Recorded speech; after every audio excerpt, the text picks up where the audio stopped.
I'll give you another example. Jesus accepts worship from Thomas in John 20, verse 28. And Thomas says, "My Lord and my God," and worshipped him. The Greek word used there is proskuneo, which in a religious context means to worship. And Thomas, instead of being rebuked by Jesus, is actually commended for his faith. In Luke chapter 4, Isa alayhi salam will quote from Deuteronomy chapter 10, verse 20, when he's being tempted by Satan, according to the Gospel of Luke. And he says to Satan, "Eth Adonai Elohecha tira." Very interesting. Hebrew is not an inflected language. There's no mu'rab like we have in Arabic. Sometimes we say Muslimun, Musliman, Muslimin, right? It's inflected, whether it's nominative or accusative or genitive. But biblical Hebrew was no longer inflected. Maybe ancient Paleo-Hebrew was, according to many linguists. But biblical Hebrew isn't. So it's very clear the word order is very important. You have verb, you have subject and object. But here in Deuteronomy 10:30, quoted by Jesus in Luke chapter 4, the direct object is brought to the very beginning of the sentence because there is a direct object marker in Hebrew.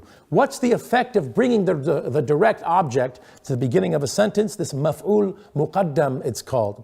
It denotes emphasis and exclusivity.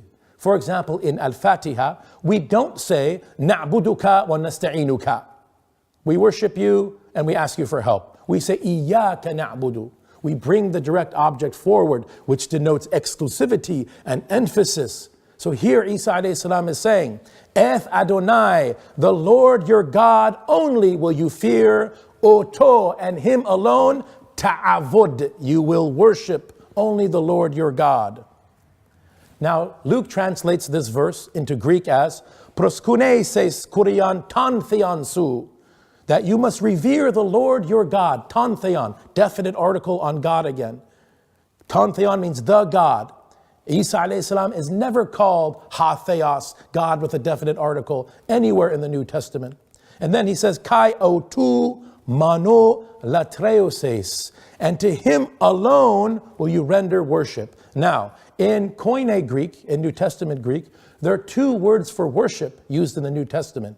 The first word is proskuneo, which is a compound word that comes from the preposition pros, which means toward, and the word kuon, which means a dog. What do dogs do when they see their masters? They kiss their hands. So in the New Testament says that the disciples worshipped Jesus, usually how Christians will translate proskuneo. When the disciples quote unquote worshipped Jesus, like the King James Version says that, the Greek is proskuneo, which means they revered him, they respected him, they kissed his hand. In John chapter 9, Jesus heals a blind man. He sees him in the temple of Solomon later. And this man thanks Jesus, and the Greek says he made proskuneo towards him.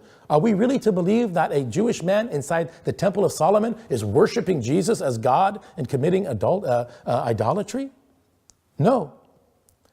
In fact, in the Bible, the same verb is used to show respect to Jewish high priests and angels. They are not being worshipped as God. The Hebrew avad, the verb avad, the cognate is abada ya'budu, is translated as latreo in Greek. And this is the verb for worship that is only due to God. It is never used of Isa alayhi salam in the New Testament. In fact, Christ himself says in Luke chapter 4, verse 8, kai autu manu latreuses, and him alone, meaning God, will you render worship as God, because he is the only God. Allah subhanahu wa ta'ala. I'll give you another example. Jesus accepts worship from Thomas in John 20, verse 28. And Thomas says, "My Lord and my God." If you believe that the Gospel of Luke is reliable, then it is impossible for the Gospel of John to be correct regarding the Thomas incident. Because in Luke chapter 24, Jesus appears to all the 11 remaining disciples in the upper room. They all see him at the same time, and then Jesus on the same day ascends to heaven. Whereas according to John, Jesus appeared to the other disciples first, And then after a while, after a few days, he sees Thomas, and Thomas calls him my Lord and my God. And Jesus says, oh, you have believed. But if Luke is correct, that the 11 disciples seen Jesus in the upper room at the same time, then that means Thomas had already seen Jesus along with the other disciples. And Jesus ascended on Easter Sunday, which means John's story of Thomas seeing him and saying, my Lord and my God, is impossible. Because according to Luke, he had already ascended. So that's a fabricated story, which is another reason the Gospel of John is not reliable.